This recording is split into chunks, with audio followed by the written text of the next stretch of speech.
2022년 2, 4분기 GDP 성장률을 보니까 0.4%밖에 안 됩니다. 주요 도시들의 봉쇄가 이루어졌고요. 그에 따라서 소비가 이제 크게 위축된데 네, 청년 실업률이 이제 18.4%, 19.3%로 상승했습니다. 이 부동산 부분을 이제 활성화하기 위해서 정부하고 국책은행들이 이러한 그 사건이 발생했다는 건 아주 이례적인 일이라고. 갈등이 벌어지는 거에 비해서 아직 그 중국과 서구와의 어떤 그런 그 디커플링은 파이낸셜 타임스와 이코노미스트를 보는 세계 경제. 오늘도 더운 여름날 깊은 계곡 맑은 물 같은 남자 이진수 교수와 함께하겠습니다. 안녕하십니까? 안녕하십니까? 우리 저 파봇의 인기를 반영하듯이 오늘 방청객분들이 우리 녹화장을 가득 메우고 있습니다. 그러네요. 지금 뭐 미중 무역 갈등, 세계 경제도 문제지만 또 중국 경제도 문제가 되고 또 중국 경제가 문제가 생기면 우리나라에도 반드시 문제가 생기기 때문에 오늘 이제 미중 무역 갈등과 또 중국 내 경제 상황에 대해서 주제를 준비했는데 오늘 전체적으로 어떤 내용입니까? 네, 그 최근에 중국 경제가 처한 어려운 상황에 대해서 살펴보고요.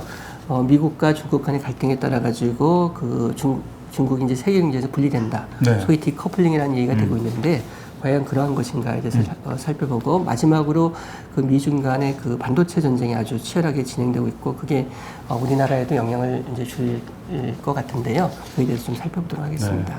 네. 우리와는 뭐 바로 직결된 그렇습니다. 그런 문제들입니다. 네. 지난 7월 15일 발표된 중국의 그 2022년 2, 4분기 GDP 성장률을 보니까 0.4%밖에 안 됩니다.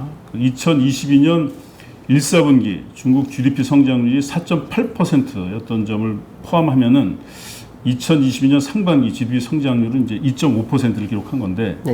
코로나19 발생 초기였던 2020년 1, 4분기 GDP 성장률이 이제 마이너스 6.8%였거든요. 네. 그때 이후 가장 낮은 GDP 성장률이네요. 중국 경제가 이렇게 그 낮은 GDP 성장률을 보인 주된 이유는 중국 당국이 그 제로 코로나 정책을 계속하고 있지 않습니까? 네.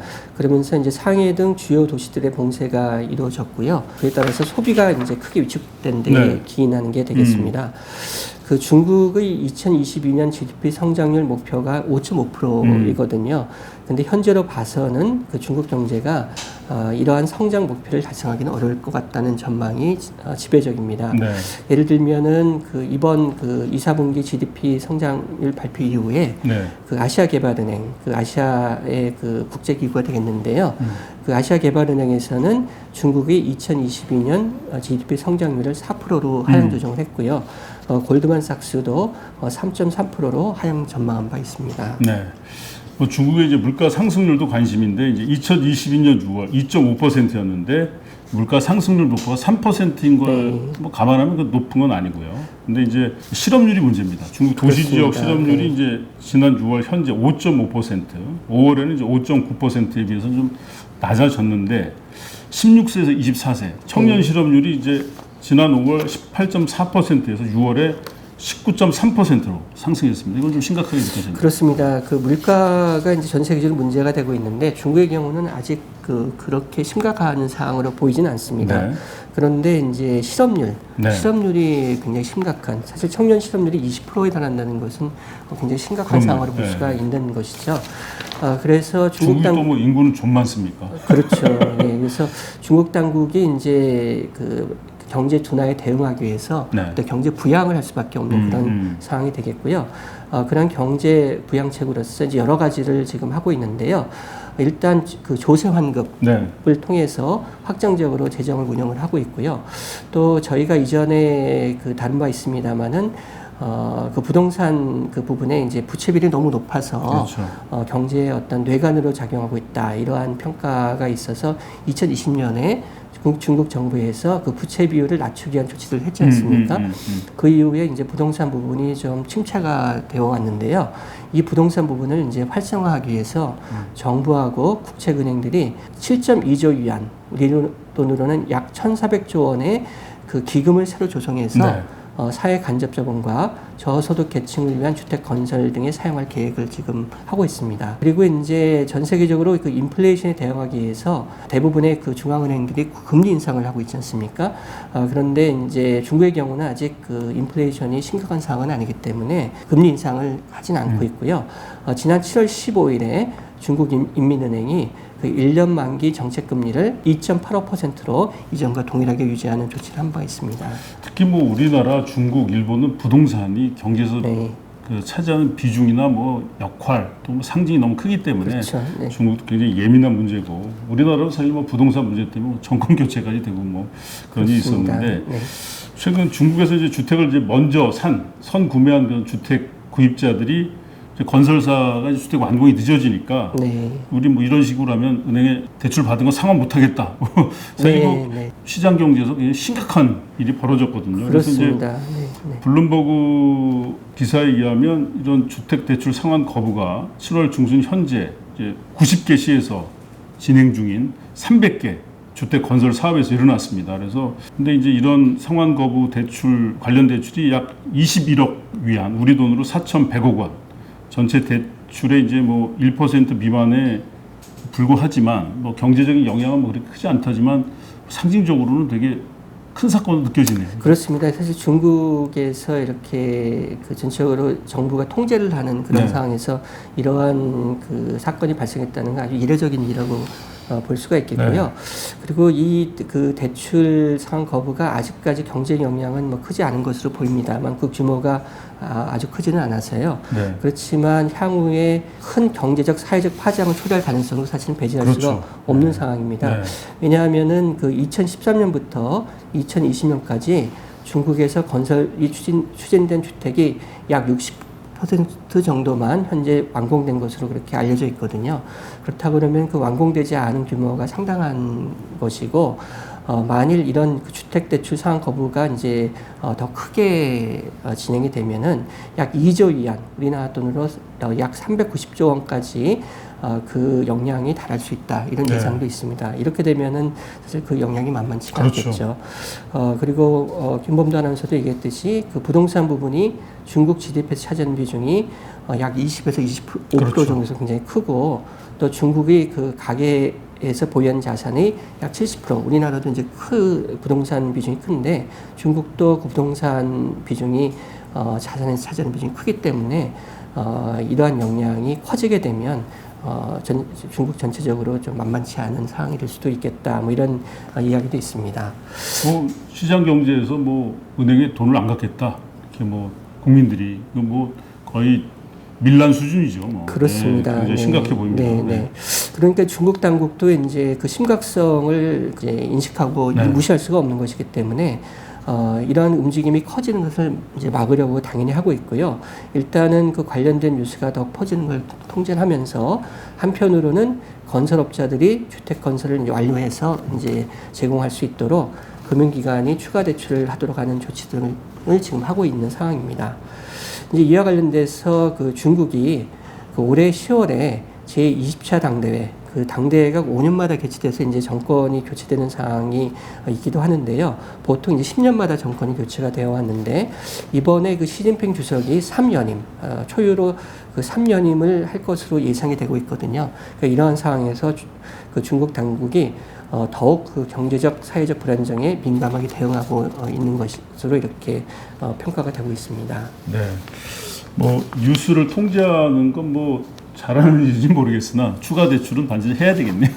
그렇습니다. 밀란이 안 일어나려면. 그리고 이제 무엇보다 이제 중국과 미국 경제가 이제 분리되고 있는. 그래서 뭐 여기 이제 EU도 포함되고요. 이게 이제 우리에게 너무나 큰 문제인데 여러 가지 기사들이 있지만 그래도 전체적인 기사들의 평가를 보면 갈등이 벌어지는 거에 비해서 아직 그 중국과 서구와의 어떤 그런 그 디커플링은 심각하지 않다. 이런 게 좀 전체적인 기사의 내용인 것 같습니다. 그런 것 같습니다.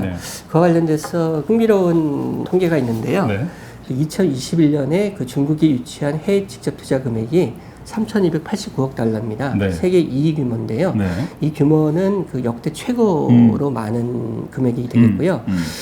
또 이제 그 홍콩의 그 해외 직접 투자 유치 금액도 1,810억 달러, 이는 세계 3위의 규모로 역시 역대 최고 규모입니다. 그런데 이제 참고로 세계 1위의 해외 투자 유치국이 미국이거든요. 네. 미국이 이제 3,674억 달러를 2021년에 유치했는데요. 중국과 홍콩의 해외 직접 투자 금액을 이제 합산할 경우에는 미국의 규모를 크게 이제 상회해서 미국과 중국 간의 갈등이 있음에도 불구하고 그 해외 기업들이 중국에 대한 투자를 오히려 크게 증가시키고 있다. 이렇게 이제 볼 수가 있겠습니다. 왜냐하면 이제 홍콩에 대한 투자도 역시 뭐 중국을 보고 하는 걸 테니까요. 그래서 이러한 것들을 보면은 중국 경제가 세계 경제로부터 분리되고 있다고 이야기하기는 좀 어렵지 않겠는가 이런 얘기를 할 수가 있겠습니다. 네. 중국하고 이제 갈등을 빚고 있는 이제 미국 경우를 보면 2022년 회계연도에 그 중국으로의 수출, 대중국 수출액이 이제 360억 달러로 예상이 되는데 역대 가장 큰 규모입니다. 네. 이제 2022년 회계연도에 그 미국이 중국에 수출한 게 이제 170억 달러니까 더블이 넘는 거죠. 그죠? 그렇습니다. 네. 네. 그러니까 미국 입장에서도 이렇게 중국과의 관계가 줄어들지 않고 오히려 늘어나는 상황을 보니까 이처럼 그 미국과 중국 간의 갈등이 있음에도 불구하고 중국 경제가 전반적으로 세계 경제에서 분리되는 움직임이 있지는 않은 것으로 이렇게 보이고 있고요. 그런데 이제 중요한 거는 그 미국 정부가 그 반도체 분야 같이 경제와 안보에서 핵심으로 평가되는 부분에서는 중국의 성장을 막겠다 이런 의지가 지금 굉장히 확고한 것으로 보이거든요. 그래서 이러한 상황이 향후에 어떻게 진전될 것인가 이게 지금 초미의 관심사가 되겠습니다. 네. 그리고 중국이 그동안 뭐 WTO 체제를 정말 잘 이용해서 사실은 뭐 포춘 선정 500대 기업 중에 124개, 그 중에 뭐 94개가 국유 기업이긴 하지만 미국을 앞질렀잖아요. 네, 이런 상황에서 맞습니다. 뭐 미국이나 유럽도 중국하고 거래하지 않고서는 뭐 경제가 돌아가지 않으니까 이런 디커플링이 이렇게 생각처럼 이렇게 뭐 이렇게 어느 하루아침에 딱 단절되고 그런 건 서로 어렵지 않겠는가 그런 생각이 듭니다. 그렇지만 이제 반도체 같은 건 또 워낙 우리에게도 중요하지만 미국도 이제 안보 차원에서 중요한 거기 때문에 관심을 갖는 것 같은데 이제 구글의 CEO 에릭 슈미트가 월스트리트 저널 기고문 6월 20일자 기고문에서 1990년에서 2020년 기간 중에 중국은 32개 반도체 공장을 설립을 했고 다른 나라들은 24개 이제 반도체 공장을 설립을 했는데 미국에서는 이제 없었다 하나도 그걸 지적을 하면서 2025년에 중국이 세계 최대 반도체 생산국이 될 것이다 이런 언급을 하면서 반도체 생산은 이제 국가의 안보에 직결되기 때문에 미국 내 이제 반도체 생산을 늘려야 된다 이런 주장을 했습니다. 네, 그렇습니다. 그 에릭 슈미트뿐만 아니라 그 구글, 아마존, 마이크로소프트 등의 그 100여 개의 미국 회사의 CEO들이 그 지난 6월에 연명으로 해서 미국 국회에 공개 서한을 보낸 바가 있습니다. 그 공개 서한에서 이들 CEO들이 반도체 분야 등에서 미국의 경쟁력을 높이기 위한 법안 통과가 요청된다 이렇게 이야기를 한 바가 있습니다.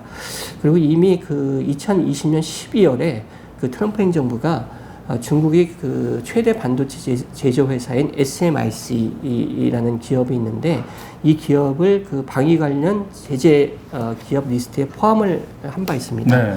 그러면서 미국 기업들이 그 이 SMIC에 10나노 이하의 반도체를 생산할 수 있는 장비는 판매하지 못하도록 이렇게 이미 조치한 바가 있습니다. 그래서 중국이 이제 이런 움직임에 대비해서 자체적인 반도체 생산 등을 증가시키려고 이제 뭐 국가적으로 노력을 기울이고 있는 상황이기도 하고요. 네, 그렇습니다. 뭐 중국은 당연히 뭐 전체 국가적으로 이제 노력을 하고 있는데요. 그래서 이제 더 상황이 나빠지기 전에 반도체 장비를 구입을 늘리려고 하고 있고요. 그래서 2021년에 그 중국이 그 반도체 장비를 구입한 규모가 전년 대비해서 58%가 증가됐습니다. 그래서 이미 중국이 그 세계에서 가장 큰 규모의 반도체 장비 구입 국가가 되고 있고요. 이 중국의 노력으로 해서 지난 7월 21일에 중국의 그 SMIC가 그 미국이 이제 이렇게 조치를 했음에도 불구하고 7나노의 반도체 생산을 이미 성공한 것 같다. 네. 이런 보도가 있었습니다. 그래서 그 중국의 반도체 생산 능력이 향상되고 있지 않나 뭐 이렇게 지금 평가가 되고 있습니다. 그 참고로 그 현재 가장 최첨단의 반도체는 3나노 반도체가 되겠는데요. 네. 삼성이 세계 최초로 3나노 반도체 양산에 성공했다고 6월 30일에 발표한 바 있고요. 그 대만의 TSMC도 올해 하반기에는 3나노 반도체 양산을 할 것이다. 이렇게 전망이 되고 있습니다. 이제 당연히 미국은 이제 자국 내에서도 미국 내에서도 이제 반도체 생산을 늘리지만 중국이 이렇게 앞서가면 반도체에서 이건 이제 군사안보하고도 직결되는 네. 그러니까 산업 경쟁력뿐만 아니라 어떻게든 이제 중국을 저지하려고 노력을 할 수밖에 없습니다. 네, 그렇습니다. 그래서 미국 정부가 그 자국 내 반도체 생산을 확충하기 위해서 지금 법률을 논의 중이고 곧 시행 제정이 될 것으로 예상이 되는데요. 미국 상원이 지난 7월 19일 날 520억 달러 규모의 보조금과 세제 혜택을 포함하는 미국 내 반도체 생산시설 구축을 지원하기 위한 법률에 대해서 논의하기 시작을 했습니다. 그리고 이제 조만간 이 법률이 제정될 것으로 예상이 되고요. 그런데 이제 이 법률에 어떤 조항이 있냐면은 미국 정부의 지원을 받아서 미국 내 반도체 생산시설을 구축하는 회사의 경우에는 중국에서는 최신 반도체 생산시설을 구축할 수 없다. 이런 조항이 포함되어 있어서 이제 중국의 그 반도체 성장을 막겠다는 의지까지 포함이 되어 있습니다. 그리고 이제 국제적으로는 미국 정부가 그 반도체 장비를 판매하는 네덜란드 회사인 ASML에 그 반도체 장비를 중국에 판매하지 못하도록 요청했다는 건 널리 알려져 있는 사실이고요. 그리고 최근에 그 우리나라, 대만, 일본, 미국을 포함하는 새로운 반도체 동맹, 소위 칩4를 결성하자 이렇게 요청을 해서 논의가 되고 있는 것으로 알려져 있고요. 이처럼 그 중국의 반도체 생산 능력 향상을 위해서 미국 정부가 국제적으로 그러한 노력을 아주 크게 하고 있는 상황입니다.